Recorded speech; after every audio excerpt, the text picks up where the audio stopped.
오늘 설교 말씀의 제목은 이 세상 권세는 누가 잡고 있나? 성경 말씀은 누가복음 4장 6절 한 절을 같이 봉독하겠습니다. 시작. 가로되 이 모든 권세와 그 영광을 내가 네게 주리라. 이것은 내게 넘겨준 것이므로 나의 원하는 자에게 주노라.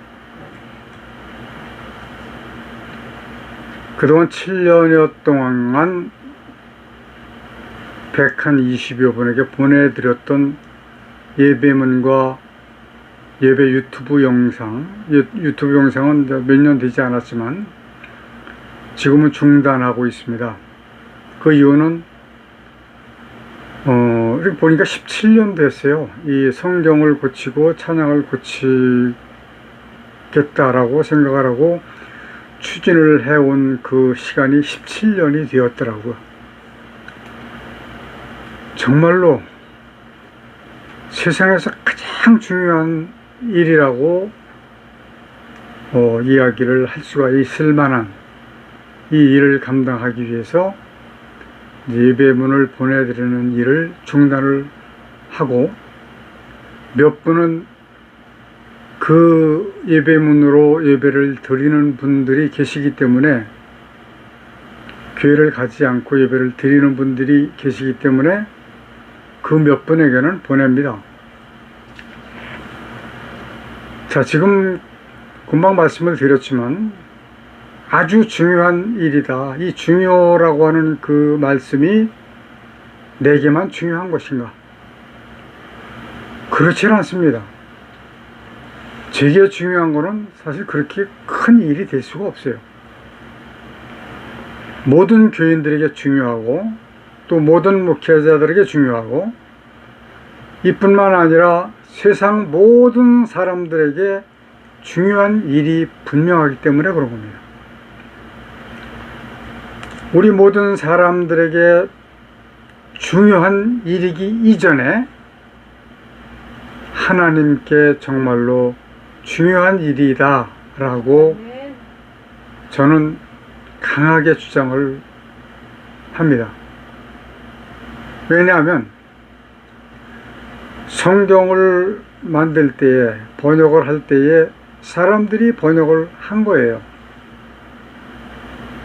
그러나 그 사람들을 악한 사탄이 개입을 해서 올바르지 않게 번역한 곳들이 많이 있다고 하는 것을 이제 뒤늦게, 아주 뒤늦게, 너무 늦게 이것을 알아차리게 된 겁니다. 물론 저 혼자만 알아차린 건 아니지요. 몇 분이 더 계시고 또 그 외에도 계실 수 있습니다. 그러나 이것을 고치기 위해서 고치고 있는 사람들은 실제로 제가 알기로는 없습니다. 서두에 말씀을 드리는 것은 이 성경 고치고 있는 그 내용에 대해서 이야기를 하다 보니까 지금까지 듣지 못했던 말씀을 듣게 되는 분들이 저분 신천지 아니야? 이렇게 생각하시는 분들도 계신 것 같아요. 또 다른 어떤 이단이 아닐까 이렇게 의심하는 사람들이 있습니다. 이렇게 의심하는 분들은 하나님 말씀을 올바르게 알고 있지 않은 분들이라고 말할 수 있는 거예요. 분명히 하나님께서 하나님의 뜻을 나타내신 이 말씀의 깊이를, 그 심중을, 중심을 안다라고 할 것 같으면 저 참 말씀이네 라고 하는 것을 느껴야 되는데 그걸 느끼지 못하고 일단 의심을 한다라고 하는 것은 말씀에 대한 깨달음이 부족한 사람이다라고 밖에 볼 수가 없습니다. 그렇게 얘기를 한다라고 할 것 같으면 이렇게 얘기하는 사람이 있을 거예요. 어떤 이단이 자신이 이단이라고 얘기하는 사람이 있겠느냐? 물론 그렇죠. 그러나 지금 금방 말씀드렸듯이 여러분들이 말씀을 통해서 분별을 해야 되는 겁니다. 이것이 참인지, 이것이 참인지, 이걸 분별하지 못하고서는 결코 하나님 나라에 들어가기가 쉽지 않을 겁니다. 분별을 하려고 할 것 같으면 하나님의 뜻을 알면 보입니다. 성경 100번, 200번 읽어도 소용없습니다. 읽으면서 하나님의 뜻을 깨닫지 못한다면 1000번을 읽어도 소용이 없어요. 하나님의 뜻은 사람에게 주신 뜻을 말하는 게 아니에요. 아멘. 사람에게 주신 뜻은 성경 전체가 다 사람에게 주신 뜻이에요. 범사에 감사하라, 항상 기뻐하라, 쉬지 말고 기도하라. 이것이 너희를 향하신 하나님의 뜻이니라. 세상 살아갈 때 힘들지만 기쁘고 즐겁게 살아가야 된다. 하나님의 일을 기쁘고 즐겁게 해야 된다. 이 말씀은 하나님의 뜻이에요. 우리를 향하신. 그러나 하나님께서 진짜로 가지고 계신 그 뜻을 알아야 된다라고 하는 그런 말씀입니다. 이것에 대한 내용은 어떤 말씀이냐면 천지를 왜 창조하셨는가? 과연 독생자를 왜 이 땅에 보내셨는가? 창조하신 이 땅을 어떻게 하실 것인가? 이 땅을 어떻게 다스리시고 계신가? 이런 것들을 알아야지만 올바르게 하나님께 영광을 돌릴 수가 있고 올바르게 하나님을 전할 수가 있는 겁니다. 사람을 향하신 하나님의 뜻이 아닌 하나님의 원뜻이라고 하는 말씀을 저는 지금 드렸습니다. 저는 그래서요, 해외 선교 나가시는 분들 많이 있죠. 저희 교단에도 캄보디아에 가서 선교하시는 분이 계시고, 저하고 가깝게 지내는 분 중에 한 분이 캄보디아 선교를 다녀왔고 이제 또 금년 안에 나가려고 계획을 하고 있는 분도 계십니다. 오래전에 필리핀 선교, 단기 선교 가서 많은 선교사들을 만나봤는데, 네, 그분들이 정말로 하나님께서 원하시는 그런 선교를 하고 있는가에 대해서는 정말로 의문을 제기하지 않을 수가 없어요. 그래서 저는 성경을 고치는 일을 마치게 되면 선교사 훈련센터를 하나 설립을 하려고 합니다.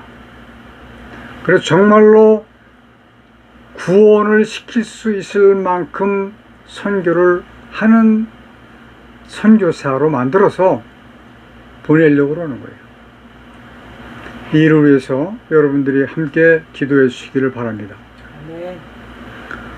저는 정말로 지금 선지자라고 얘기할 수는 없지만 선지자의 길을 걷고 있다라고 생각을 하고 있는 겁니다. 왜냐하면 신도들이 꼭 알아야 하는 것들을 먼저 알아서 가르치는 것이 바로 선지자고 오늘날로 말하면 목사거든요. 근데 보면은 크고 작은 많은 교회 목사님들이 하나님의 그 원뜻을 알지 못하고 그저 신학교에서 배운 것만 전하는 그런 목사님들이 너무 많습니다. 그래서 이 일이 맞춰지면, 성경 고치는 일이 맞춰지면 이 전국에 우리가 이제 500곳을 선정을 해서 세미나를 하는데 그때마다 그 목사님들에게 가르쳐 드릴 그런 계획을 가지고 있습니다.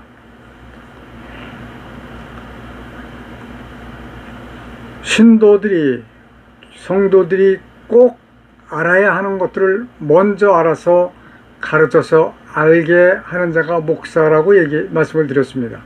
이것도 역시 하나님의 뜻 중에 하나입니다.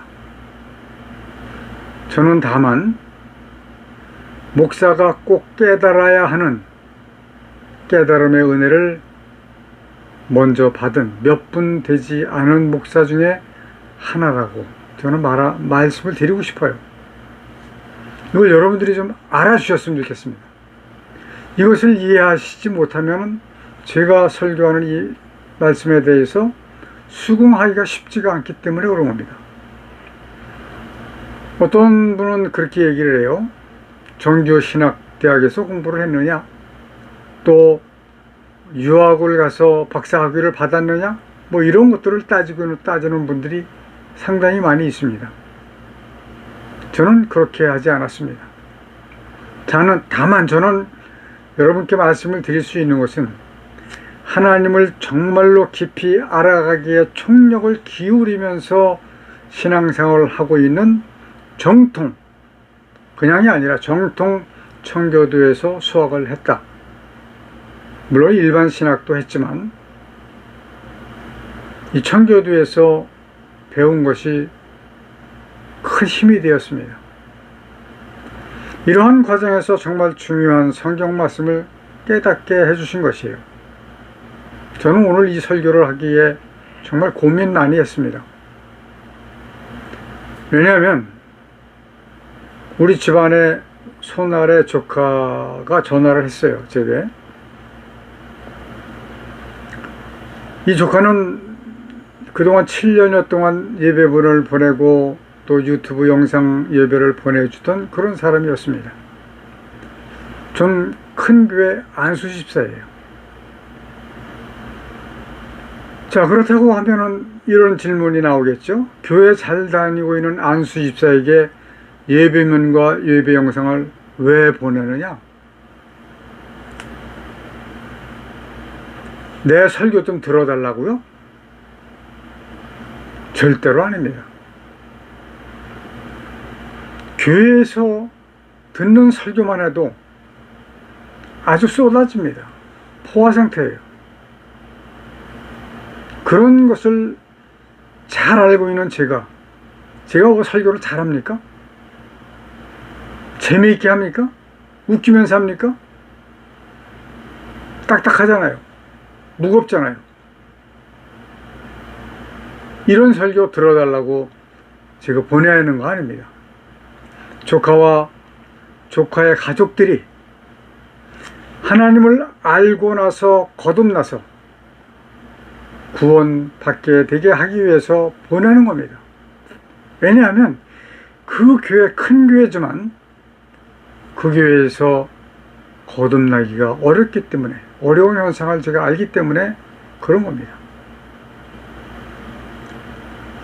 이제는 그러한 말씀을 보내는 일보다 더 급하고 중요한 일이 그 일이 아니라고 하는 것을 이제 알게 된 겁니다.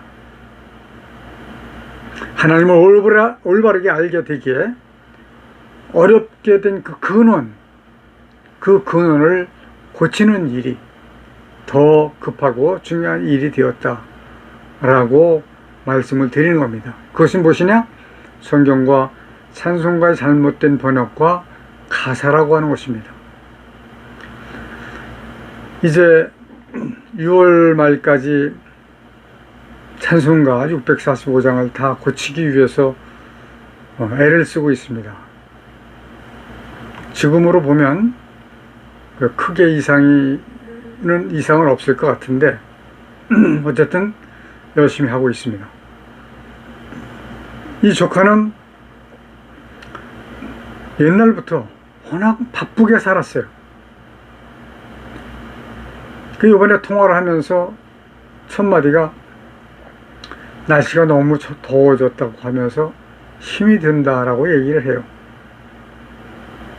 저는 이 세상 살아가는 것이 왜 힘든 것인가를 이야기해 줬습니다. 만일에 그동안 제가 그 조카에게 보내줬던 말씀을 읽고 영상을 봤다면 힘들다는 말은 하지 않았을 겁니다. 제게. 오히려 세상을 이겨 나가기 위한 힘을 얻고 힘차게 살아가고 있을 것이 분명한데 날씨가 더워졌다, 힘들다라고 하는 얘기를 들으면서 이 조카가 말씀을 듣지 않고 말씀을 보지 않았구나. 그래서 저는 설명을 한 거예요. 그러므로 이제부터는 설교가 좀 짧더라도 설교 1시간에 한 가지씩만 전해야 되겠다라고 하는 생각을 했습니다. 그러고서 설교 준비를 하는데 한 가지만 말씀을 드리는데도 그 양은 줄지가 않더라고요. 정말로 생명수와 같은 귀한 말씀, 영생을 얻기에 합당한 말씀, 귀하고 귀한 하나님의 뜻, 전해도 듣지 않으면 아무 소용이 없음을 개탄을 했어요. 그동안 120여 분께 매주 몇 시간씩 그 수고를 하면서 보냈는데 많은 사람들이 보지도 않고 읽지도 않는구나 라고 하는 생각을 할 때 정말로 마음이 찢어지는 듯한 아픔을 느꼈습니다. 자, 지난주에 설교한 내용 중에 한 대목을 오늘 또 말씀을 드리겠습니다. 왜냐하면 오늘 설교 말씀과 같은 말씀이기 때문에 그래요. 이 세상의 권세를 마귀가 잡고 흔들고 있다고 하는 사실을 왜 깨닫지 못하는지 모르겠습니다. 마귀에 의해서 끌려서 살아가는 세상입니다. 그러나 사람들은 마귀의 짓인지를 깨닫지 못하고 있습니다. 사람들은 생각하기를 자비와 긍휼의 하나님, 인자와 은혜의 하나님께서 자신이 하나님 앞에 지은 죄, 때 또는 허물 때문에 힘들게 해주신다라고 착각을 하고 자책을 하면서 살아가는 사람들이 너무나도 많이 있다라고 하는 사실입니다. 제발 그러지 마십시오. 하나님은 그런 하나님이 아니십니다. 만약에 하나님께서 이 세상 권세를 잡고 운영하고 계시다면 천국이에요. 아플 필요 없습니다. 병원 필요 없습니다. 약 먹을 필요 없습니다. 네? 하나님은 그런 하나님이에요. 정말로 이 말씀만큼은 꼭 이해를 하셔야 된다라고 말씀을 드릴게요. 왜 그러냐면 이해하지 못하는 경우 하나님의 뜻을 바르게 깨닫기가 어렵기 때문에 그런 것입니다. 많은 그리스도인들 또한 목사님들은 세상을 하나님께서 창조를 하셨으니까 하나님께서 운영을 하실 것이 아니냐라고 하는 막연한 기대 속에서 살아가고 있습니다. 이제 왜 마귀가 자꾸 흔들고 있는지를 증명해 드리겠습니다. 오늘 본문 말씀은 40일 동안 금식을 하신 예수님을 시험하는 마귀가 예수께 한 말입니다. 마귀 자신에게 절을 하면 이 세상의 모든 권세를 너에게 주겠다 라고 말하는 겁니다. 하나님의 독생자를 시험하는 권세를 가졌다는 것이 무슨 뜻일까요? 이것은 내게 넘겨준 것이라고 말을 하면서 그러니까 내가 내게 줄 수 있다라고 하는 말이에요. 자기 것이 되었다. 내 것이 아니었는데. 그것이 무엇일까요? 이것은 바로 공중권세입니다. 공중이라고 하는 것은 의식세계를 의미하는 겁니다. 살아있는 생명이 있는 모든 세상의 권세를 말하는 겁니다. 자, 언제 넘겨받았을까요? 마귀가? 태초에 하나님께서 천지를 창조하시고 최초의 사람 아담과 하와를 지으셨습니다. 그리고 그들을 에덴이라고 하는 동산에서 살게 하셨어요. 에덴 동산은 아름다운 낙원이죠. 동산에 있는 모든 것을 다 허락하셨습니다. 그러나 단 하나 선과 악을 알게 하는 나무의 실과는 먹지 말라. 그렇게 명령을 하셨어요. 심지어는 내가 먹는 날에는 정령 죽으리라 라고 말씀하셨습니다. 그러나 천지를 창조하실 적에 창조하시지 않으셨던 것이 나타났습니다. 누구요? 마귀. 그 마귀가 하와를 속여서 아담과 하와가 하나님의 명령을 거역하는 죄를 짓게 만드는 겁니다. 첫 번째 전쟁은 마귀의 승리입니다. 불순종의 죄를 지은 아담은 에덴 동산에서 쫓겨났고 흙으로 돌아가야 하는 신세가 되었습니다. 언제? 죽음이 있다라는 얘기입니다. 범죄함으로 인해서 공중권세를 마귀에게 뺏기기 전까지는 아까 제가 뭐라고 말씀드렸죠? 낙원입니다. 하나님의 나라예요. 죽음이 없는 세상입니다. 이제 그 범죄로 인해서 언젠가는 죽어야 하는 신세가 되어버린 겁니다. 죽지 않고 에덴이라고 하는 낙원에서 영원히 살 수 있었습니다. 그리고 이제부터는 땀을 흘려야 먹고 살게 되었습니다.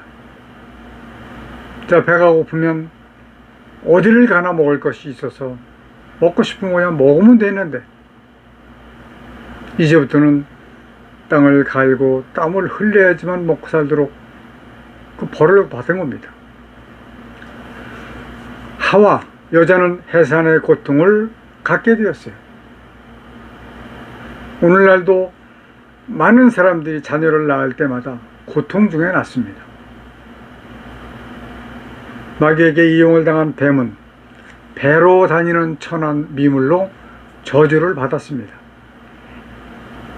우리는 뱀 하면 그냥 바닥으로 기어다니는 그런 상태로만 알고 있어요. 그러나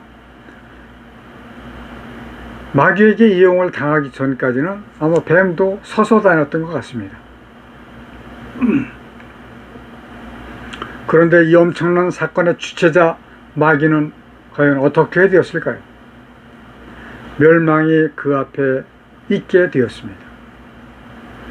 하나님의 군사로 지음을 받은 사람과 싸워야 하는 신세가 되었다라고 하는 말입니다. 이 전쟁은 영생과 영원한 사망의 문제이기 때문에 우리 사람들에게도 중요한 문제고 마귀에게도 중요한 문제입니다. 그러나 마귀는 눈에 보이지 않습니다. 사람들을 얼마든지 이용할 수 있습니다. 그래서 온갖 계략과 술수로 이 세상을 장악하고 있습니다. 하나님께서 사람을 지으신 목적이 마귀와 싸울 군사라고 말씀을 이미 드렸습니다. 왜냐하면 땅을 정복하라라고 하는 명령을 주셨기 때문에 그런 겁니다. 악한 마귀 사탄은 아담을 속여서 범죄케 하고 가져간 공중권세, 이것으로 세상을 좌지우지하고 있습니다. 많은 사람들이 생각하듯이 하나님께서 세상을 주관하신다면 사람을 아프게 하시지 않습니다. 죽게 하시지도 않습니다. 싸우도록 하시지도 않습니다. 땀 흘리게 하시지도 않아요. 행복밖에는 없을 것입니다. 사고도 나지 않습니다. 산불도 나지 않습니다. 어제 그저께 그 드라마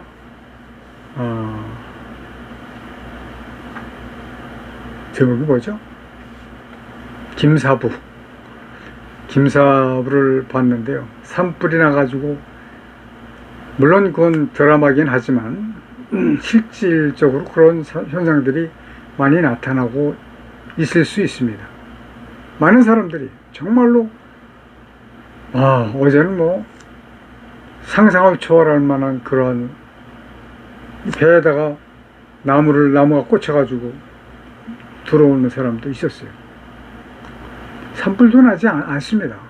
아름다운 나무와 꽃과 수풀이 있을 뿐이죠. 그러나 악한 마귀가 권세를 잡고 있으니까 세상이 이렇게 힘들고 어려운 겁니다. 그러하니만큼 여러분은 하나님께 기도를 드릴 적에 이렇게 드리시기 바랍니다. 마귀와 싸워서 이길 만한 믿음과 지혜와 하나님을 아는 지식과 능력을 달라고 기도하시기 바랍니다. 세상 것 구하지 마십시오. 열심히 일해서 살아야 됩니다. 세상 것 구해도 소용없습니다. 어떤 사람은 하나님께서 자신의 기도를 응답하셨다라고 말하는 사람들이 있습니다. 만일에 세상의 것을 구해서 응답을 받았다라고 하면 10가지 중에 9가지는 마귀의 응답으로 보시는 것이 맞습니다. 사람이 마귀의 응답인가 하나님의 응답인가 분별하는 지혜를 받아야 됩니다. 아멘. 이 은혜를 받기 위해서는 말씀의 지식으로 준비되어야만 합니다. 아멘. 성경을 많이 읽으려고만 하지 마세요. 한 번만 읽더라도 하나님께서 내게 무엇을 하라고 하시는 것인가 하나님의 뜻을 찾아내시기를 바랍니다. 아멘. 기사와 이적은 이미 사도시대 종료를 하신 사건이다라고 하는 것을 기억을 하셔야 됩니다.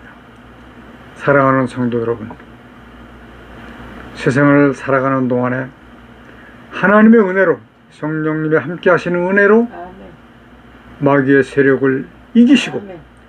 거듭나서 아멘. 하나님의 나라에 들어갈 수 있는 권세를 아멘. 하나님의 나라를 유업으로 받으시는 여러분 되시기를 간절히 축원을 아멘. 드립니다. 오늘은 우리가 그동안 잊혀졌던 찬송가 같아요. 마귀들과 싸울지라 뭐 이런 등등 마귀와 관련된 찬송은 뭐 십수년 전에나 들어봤을까요? 요즘은 부르는 교회를 보질 못한 것 같습니다. 새 찬송가 349장으로 찬송 드리고 마치려고 합니다. 이 찬송가는 지금 고치고 있는 찬송 중에서 한 장인데요. 네, 한 단어를 고쳤습니다. 옛날 찬송가에는 1절 두 번째 소절에 주 이름 증거하기를 왜 주저하리요 라고 기록이 되어져 있었어요. 그런데 그것을 개역개정판에서는 주 이름 증언하기를 왜 주저하리요 라고 증거를 증언으로 바꿨거든요. 증언이라고 하는 말은 입으로 나오는 말이에요. 입으로만 증거하는 것이 바로 증언이고, 증거라고 하는 의미는 입뿐만 아니라 모든 행동까지도 포함되어 있는 것이기 때문에 증거가 맞는 겁니다. 나는 예수 따라가는 십자가 군사라 주 이름 증거하기를 왜 주저하리요 다른 군사 피 흘리며 나가서 싸울 때 나 혼자 편히 앉아서 바라만 보리요 다른 사람 어찌든지나 주님의 용사되리 나는 주의 군사되어 충성을 맹세하여 내가 승리하기까지 주내로 싸우리 주님의 용사된 내게 주의 일 맡기소서 1절만 하겠습니다. 이 싸움에 대한 찬송을 보면 지금이 약한 사탄과의 전쟁이라고 하는 것을 많이 느낄 수가 있는데 언젠가부터 이 찬송들이 뒤로 들어가고 그저 사람을 기쁘게 하는 하나님을 기쁘게 하는 것이 아니라 사람을 기쁘게 하는 노래로 꽉 차 있는 것을 볼 때 빠른 시간에 우리가 개혁을 하지 않으면 안 되겠다. 이게 하나님께 영광이 되어지고 영광이 되어지지 않고의 문제가 아닙니다. 사람들이 살아가는 목적, 그것은 바로 하나님의 구원이기 때문에, 구원과 연관되어 있는, 관계되어 있는 일이기 때문에 중요한 것입니다. 아멘. 여러분, 부디 마귀와의 전쟁에서 승리하시기를 바랍니다. 감사합니다. 아멘.